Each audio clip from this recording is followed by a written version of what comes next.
En los anales del crimen británico, el nombre Levi Bellfield suscita una mezcla única de horror, repulsión y desconcierto. No era solo un asesino. Bellfield era un depredador que acechaba a su presa a plena vista, apuntando a mujeres jóvenes y vulnerables en los suburbios de Londres. Su notoriedad se basa en una combinación de crueldad despiadada y pura audacia, ya que eludió la captura durante años antes de finalmente enfrentarse a la justicia. Los medios lo apodaron el asesino de la parada de autobús, debido a su preferencia por atacar a mujeres jóvenes cerca de los centros de transporte público, amplificando aún más el terror que infundió en su comunidad. Los crímenes de Bellfield están marcados por la brutalidad, la insensatez y un escalofriante desapego de la empatía humana. Sin embargo, más allá de la naturaleza espantosa de sus ataques, su caso plantea profundas preguntas sobre la psicología de un asesino, las fallas de las fuerzas del orden y los factores sociales que permitieron a un hombre como Bellfield aprovecharse de sus víctimas sin control durante tanto tiempo. ¿Cómo pudo este hombre modesto, un padre y un ciudadano aparentemente promedio, descender a tal oscuridad? ¿Cómo logró evadir a las autoridades durante años, a pesar de dejar tras de sí un rastro de vidas destrozadas?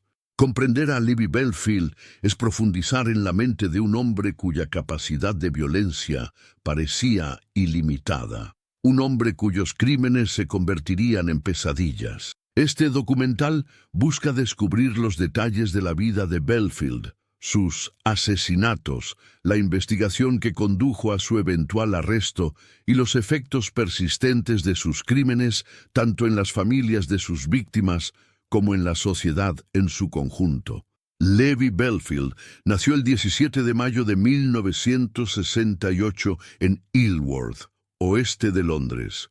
Si bien muchos asesinos en serie muestran signos de psicopatía desde una edad temprana, los primeros años de vida de Bellfield parecían relativamente normales, aunque no estuvieron exentos de desafíos. Criado por una madre soltera después de la prematura muerte de su padre cuando él tenía solo 10 años, las primeras experiencias de pérdida e inestabilidad de Bellfield pueden haber jugado un papel en la configuración de su visión del mundo. Sin embargo, ningún acontecimiento por sí solo podría haber predicho el camino violento que tomaría más tarde. Cuando era joven, Bellfield parecía no ser más que un delincuente de poca monta.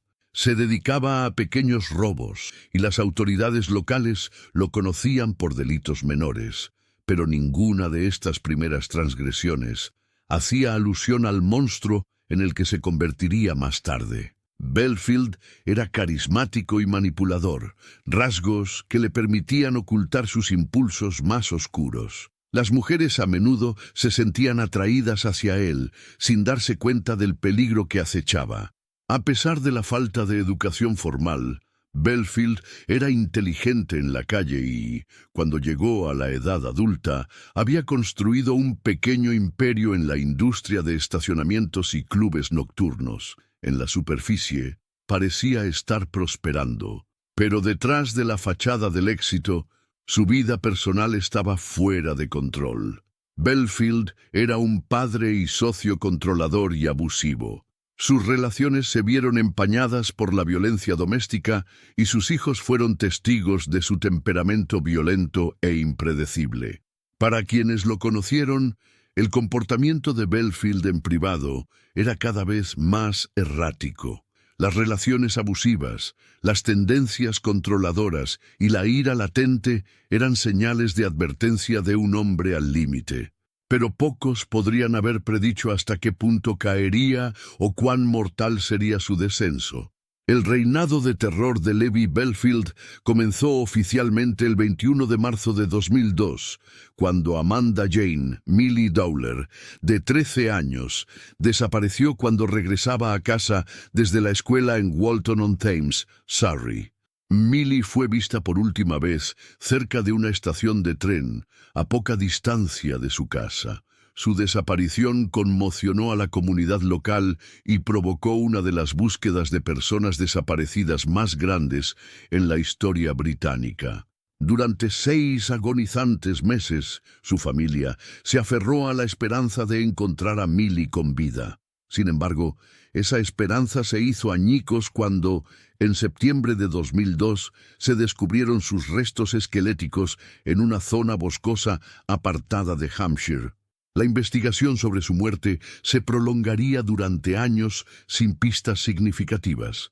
No fue hasta 2008 que Libby Belfield finalmente sería relacionado con su asesinato, aunque los detalles de cómo la secuestró y mató siguen siendo confusos. En el momento de la desaparición de Millie, Belfield vivía a pocos kilómetros de distancia. Se cree que la secuestró mientras caminaba a casa, atraído por la oportunidad de atacar a una joven vulnerable. La naturaleza brutal de su muerte se convertiría en un sello distintivo del modus operandi de Belfield: frío, calculado y completamente desprovisto de humanidad. Después del asesinato de Millie, la sed de violencia de Belfield pareció crecer. Menos de un año después, el 4 de febrero de 2003, Marsha McDonnell, de 19 años, fue brutalmente atacada a pocos metros de su casa en Hampton, Londres. Acababa de regresar de una noche de fiesta con amigos y la golpearon repetidamente en la cabeza con un objeto contundente, probablemente un martillo. A pesar de que la llevaron de urgencia al hospital, Marsha sucumbió a sus heridas. Durante meses, la policía estuvo desconcertada. No hubo testigos, ni sospechosos obvios, ni motivo. Belfield se había convertido en un fantasma.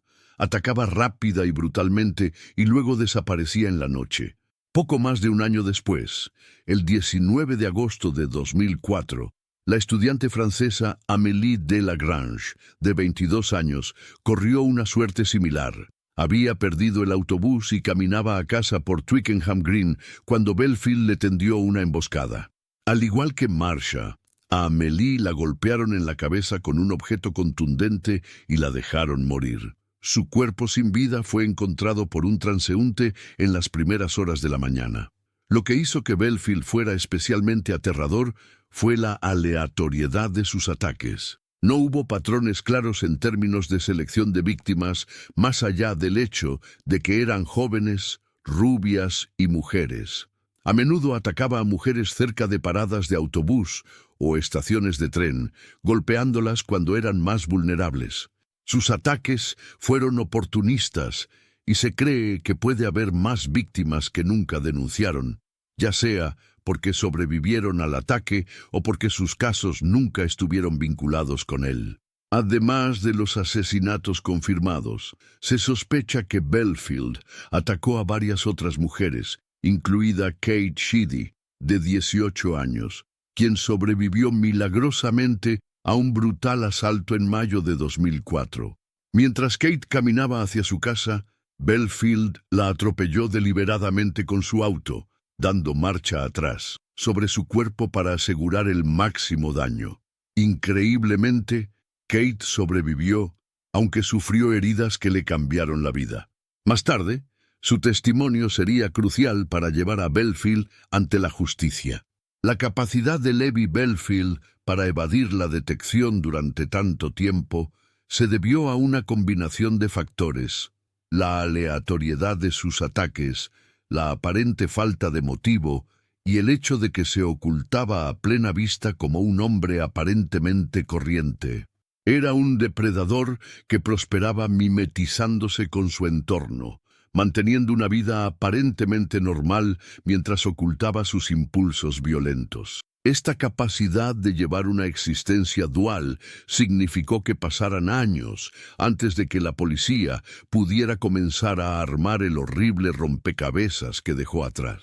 Sin embargo, los esfuerzos de investigación para atraparlo fueron extensos y minuciosos e involucraron técnicas forenses avanzadas, trabajo detectivesco incansable y testimonios cruciales de sobrevivientes.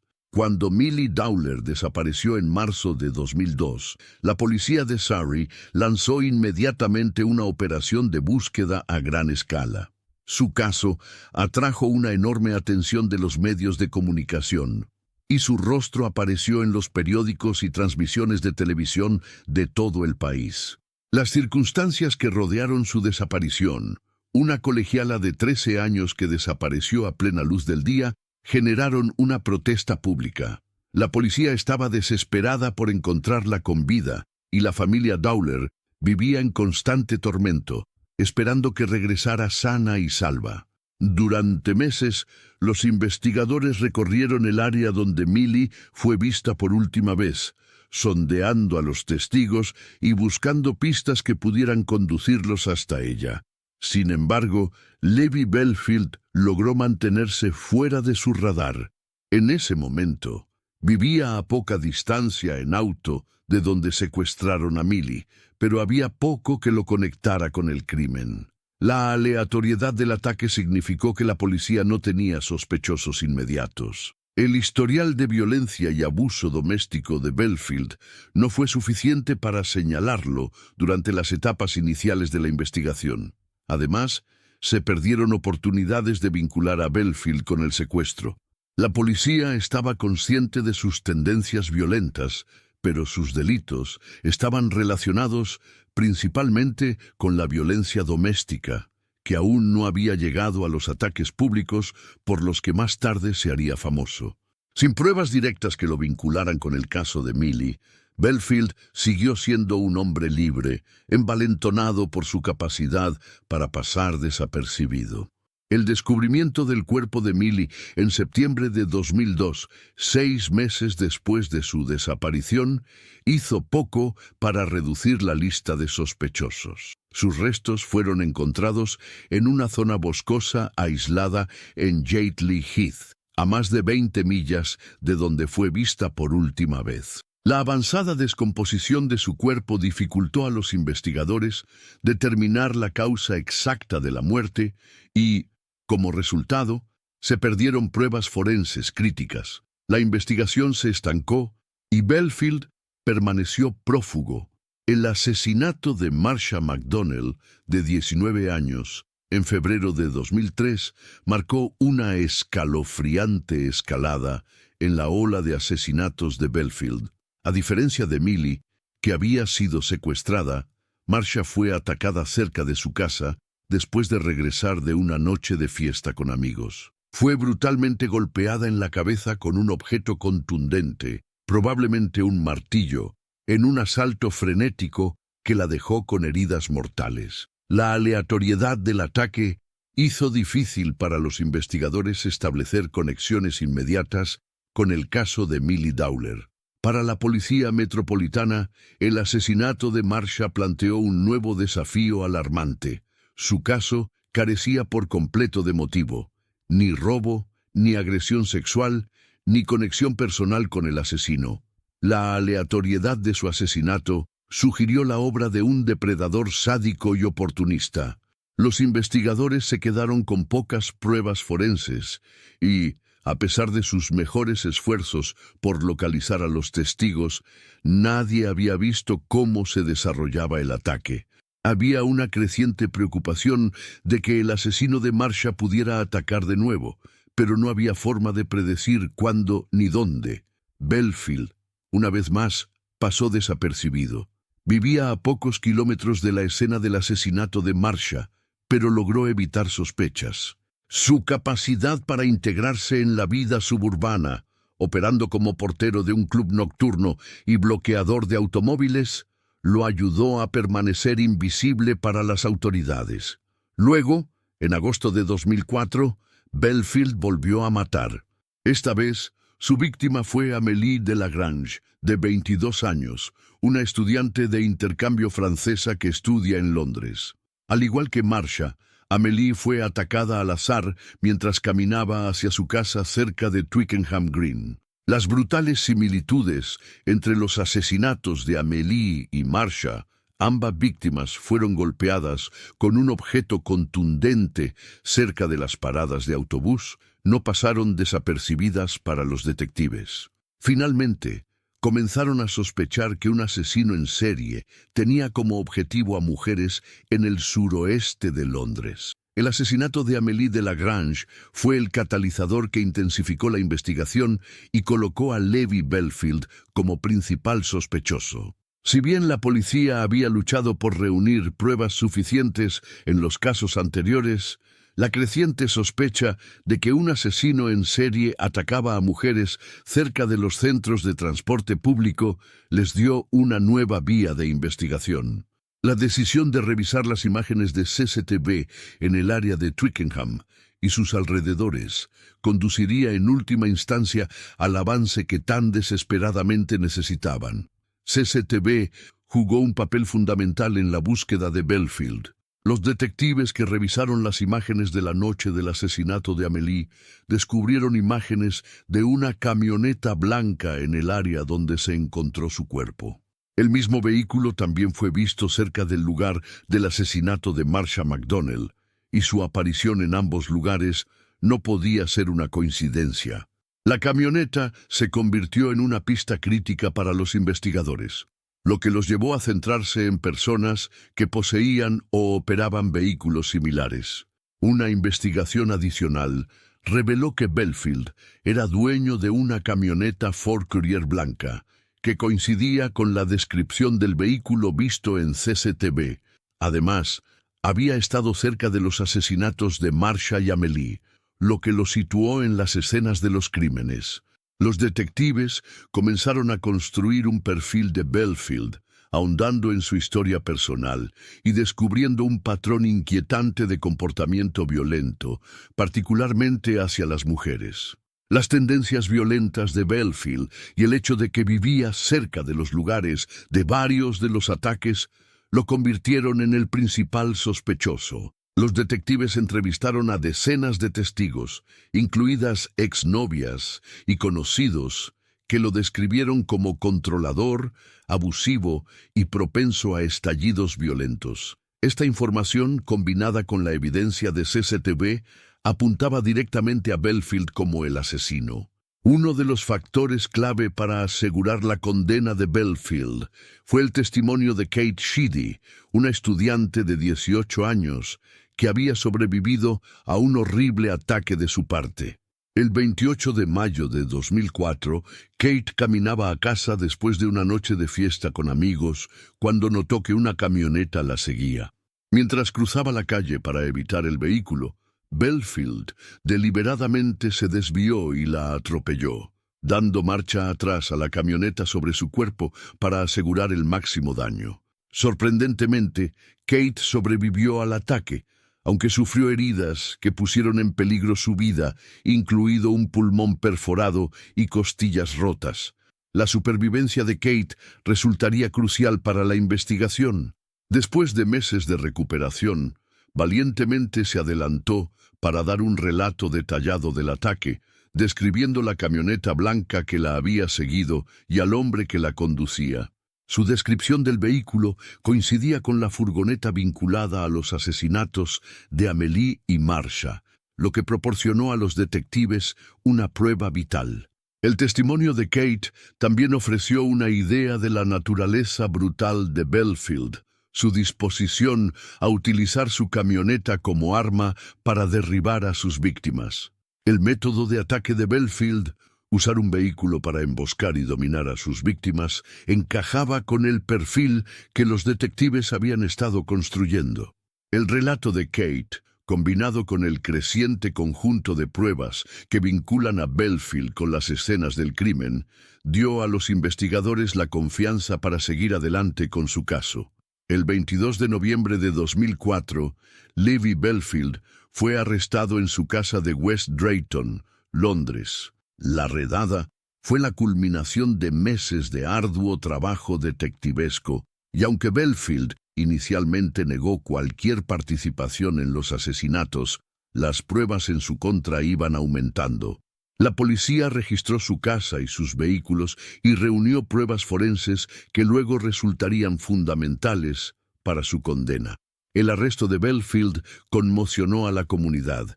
Había estado viviendo una vida relativamente normal, dirigiendo un negocio de reparación de automóviles y criando a sus hijos, mientras llevaba a cabo una serie de asesinatos brutales. Para quienes lo conocieron, la revelación de que era un asesino en serie fue un completo shock. Había logrado mantener la apariencia del típico hombre de familia, pero detrás de puertas cerradas era controlador, abusivo y violento, una bomba de tiempo. Durante sus entrevistas iniciales con la policía, Belfield mantuvo la calma y la compostura, negando cualquier participación en los ataques.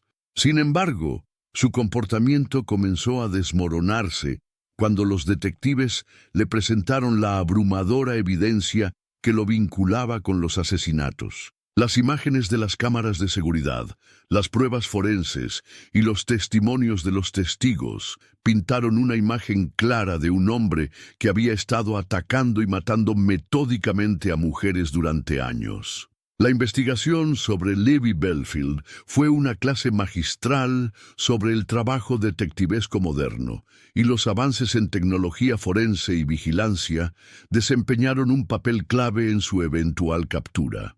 Sin embargo, también destacó algunos de los desafíos que enfrentan las fuerzas del orden cuando tratan con depredadores que se integran perfectamente en la sociedad, evadiendo la captura, aprovechándose de los vulnerables y atacando al azar. El juicio de Libby Belfield fue uno de los procedimientos penales más publicitados y esperados de la historia británica reciente. Cuando fue arrestado en 2004, el alcance total de sus crímenes apenas comenzaba a emerger. Lo que hizo que el juicio fuera tan significativo no fue solo la naturaleza de sus actos atroces, sino también la pura aleatoriedad y la brutalidad sin sentido con la que los llevó a cabo. El juicio fue la culminación de años de arduo trabajo detectivesco, investigación forense y testimonios de testigos que habían sobrevivido a los ataques de Belfield. Finalmente puso fin a su reinado de terror. Cuando Belfield fue arrestado por primera vez, la policía tenía pruebas circunstanciales sólidas que lo vinculaban con los asesinatos de Marsha McDonnell, Amélie Delagrange y el intento de asesinato de Kate Sheedy. Sin embargo, construir un caso que pudiera sostenerse en los tribunales requirió cuidadosa atención a los detalles. La fiscalía tuvo que asegurarse de que el caso contra Belfield fuera hermético, ya que había negado con vehemencia cualquier implicación en los crímenes. Su equipo legal estaba decidido a deshacer directamente con las escenas del crimen. El examen forense reveló fibras, muestras de cabello y otras pistas que lo vinculaban a los lugares. Varios testigos desempeñaron papeles clave en el caso, incluidos los supervivientes de sus ataques, como Kate Sheedy. Sus relatos de primera mano proporcionaron información crucial sobre las tendencias violentas de Belfield y su método de ataque. La preparación para el juicio también implicó reexaminar los antecedentes y el comportamiento pasado de Belfield. Los investigadores profundizaron en su historial de violencia, relaciones abusivas y su participación en el crimen local.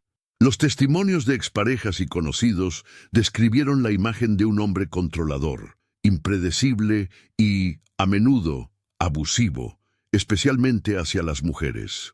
Estos antecedentes proporcionaron un contexto crítico para el jurado, ilustrando cómo la violencia de Belfield había aumentado con el tiempo, lo que llevó a su ola de asesinatos. El 20 de octubre de 2007 comenzó el juicio de Libby Belfield en Old Bailey, el Tribunal Penal Central de Londres.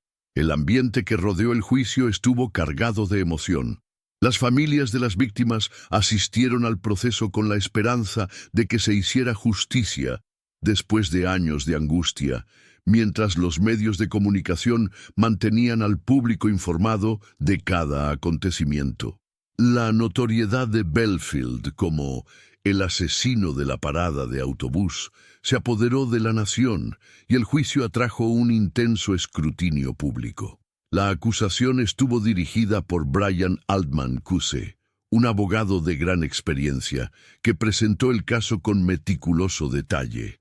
Altman describió a Belfield como un hombre depredador y violento, que sentía un odio particular por las mujeres jóvenes. Explicó al jurado que Belfield había llevado a cabo una serie de ataques aleatorios y no provocados, cada uno más violento que el anterior, dirigidos a mujeres en situaciones vulnerables, como caminar solas a casa por la noche cerca de paradas de autobús o estaciones de tren. La narrativa de Altman pintó una imagen escalofriante de un hombre que obtenía placer al infligir dolor y miedo a sus víctimas. Belfield, que había estado detenido desde su arresto, mantuvo su inocencia durante todo el juicio. Su equipo de defensa intentó encontrar lagunas en el caso de la Fiscalía, sugiriendo que las pruebas en su contra eran circunstanciales y que la policía había estado bajo presión para encontrar a alguien a quien culpar por los asesinatos. Sus abogados argumentaron que las imágenes de CCTV no eran concluyentes y que no había vínculos definitivos entre Belfield y las escenas del crimen. También cuestionaron la fiabilidad de los testigos que lo habían identificado como el responsable de los ataques. Uno de los momentos más cargados de emoción del juicio se produjo cuando Kate Sheedy, una de las víctimas supervivientes de Belfield, subió al estrado. Kate había sido atropellada por Belfield en mayo de 2004, un ataque al que apenas sobrevivió. Su testimonio fue crucial para establecer las tendencias violentas de Belfield y vincularlo con la serie de ataques. Kate, que tenía solo 18 años cuando Belfield intentó matarla, habló con notable compostura a pesar del trauma que había soportado. Ella contó los acontecimientos de esa noche con vívidos detalles, cómo había notado que una camioneta blanca la seguía mientras caminaba a casa, y cómo Belfield la había atropellado deliberadamente, dando marcha atrás sobre su cuerpo para infligir el máximo daño. Kate describió el terror que sintió mientras yacía en el suelo, gravemente herida, mientras la camioneta de Belfield se alejaba en la noche. Su testimonio fue un momento poderoso en el juicio, no solo porque vinculó directamente a Belfield con el crimen, sino también porque abrió una ventana a la absoluta brutalidad de sus acciones. La supervivencia de Kate y su valentía al presentarse a testificar jugaron un papel crucial en el caso de la Fiscalía. Su relato del ataque ayudó al jurado a comprender hasta dónde estaba dispuesto Belfield a llegar para dañar a sus víctimas. El caso de la Fiscalía contra Belfield se basó en un patrón de comportamiento depredador. Altman presentó una imagen clara de la escalada de violencia en Belfield, que comenzó con el secuestro de Millie Dowler en 2002 y culminó con los asesinatos de Marsha McDonnell y Amélie Delagrange. Destacó las similitudes en los ataques. Las tres mujeres eran jóvenes, rubias, y fueron atacadas cerca de paradas de autobús o estaciones de tren. En cada caso, Belfield había tendido una emboscada a sus víctimas en zonas apartadas, donde era poco probable que encontraran ayuda. Uno de los puntos más fuertes de la Fiscalía fue la coherencia del modus operandi de Belfield. El método de Belfield de golpear a sus víctimas por detrás con un objeto contundente, a menudo en plena noche, demostraba un patrón de premeditación. Había elegido lugares donde sus víctimas estaban aisladas y había atacado con tal fuerza que su intención de matar era inequívoca. Las imágenes de CCTV de la camioneta de Belfield, cerca de la escena del asesinato de Amélie Delagrange, fueron otra prueba fundamental. Al jurado se le mostraron imágenes de la noche de su muerte, que ubicaban la camioneta de Belfield en las cercanías del crimen en el momento exacto del ataque. Esta evidencia, combinada con el análisis forense de fibras y otros materiales encontrados en la camioneta de Belfield, lo ubicaron en la escena de múltiples ataques. La Fiscalía también presentó testigos que habían conocido personalmente a Belfield. Sus exparejas, incluida Emma Mills, testificaron sobre su comportamiento controlador y violento. Emma describió a Belfield como un hombre encantador en público pero abusivo y dominante en privado. Contó incidentes de violencia física y abuso psicológico, pintando la imagen de un hombre que tenía un odio profundamente arraigado hacia las mujeres. Este testimonio solidificó aún más la descripción que hizo la Fiscalía de Belfield como un depredador que veía a las mujeres como objetos que debían ser controlados y castigados. Durante todo el juicio, Belfield mantuvo su inocencia. Su equipo de defensa, encabezado por el abogado William Boyce, casi sí, argumentó que las pruebas en su contra eran circunstanciales y que la policía se había centrado en Belfield, excluyendo a otros posibles sospechosos. Boyce enfatizó la falta de evidencia forense directa que vincule a Belfield con los asesinatos. No había huellas dactilares, ni ADN, ni evidencia física definitiva que lo vinculara con las escenas del crimen. La defensa también cuestionó la fiabilidad de las imágenes de CCTV. Argumentaron que si bien las imágenes mostraban una camioneta blanca cerca de las escenas de los asesinatos, no era una prueba concluyente de que Belfield fuera el conductor. Boyce sugirió que la camioneta podría haber pertenecido a otra persona y que la policía había identificado erróneamente a Belfield en su afán por resolver el caso. Además, el equipo de la defensa intentó desacreditar a los testigos que habían testificado contra Belfield, sugiriendo que sus relatos estaban influenciados por la cobertura mediática del caso. Señalaron que muchos de los antiguos socios de Belfield tenían resentimientos personales contra él y podrían haber estado motivados para exagerar o fabricar sus historias. El propio Belfield decidió no subir al estrado en su defensa, una decisión que sorprendió al jurado y al público. Su negativa a explicar sus movimientos o a explicar las pruebas en su contra fue vista por muchos como una admisión de culpabilidad, a pesar de que su equipo legal insistió en que la carga de la prueba recaía en la fiscalía. Después de meses de testimonios, contrainterrogatorios e informes periciales, el caso finalmente fue entregado al jurado. Las deliberaciones fueron tensas y largas, mientras el jurado consideraba la montaña de pruebas que se les presentaba. Las familias de las víctimas esperaban ansiosamente un veredicto, esperando que se hiciera justicia después de años de incertidumbre y dolor. El 25 de febrero de 2008, el jurado emitió su veredicto. Levi Belfield fue declarado culpable de los asesinatos de Marsha McDonnell y Amélie de Lagrange, así como del intento de asesinato de Kate Sheedy. Fue condenado a cadena perpetua sin posibilidad de libertad condicional. El juez describió a Belfield como un asesino cruel y despiadado que había atacado a mujeres vulnerables para su propio placer sádico. El veredicto supuso un cierto cierre para las familias de Marsha, Amélie y Kate. Sin embargo, para muchos, el dolor de perder a sus seres queridos nunca sanaría por completo.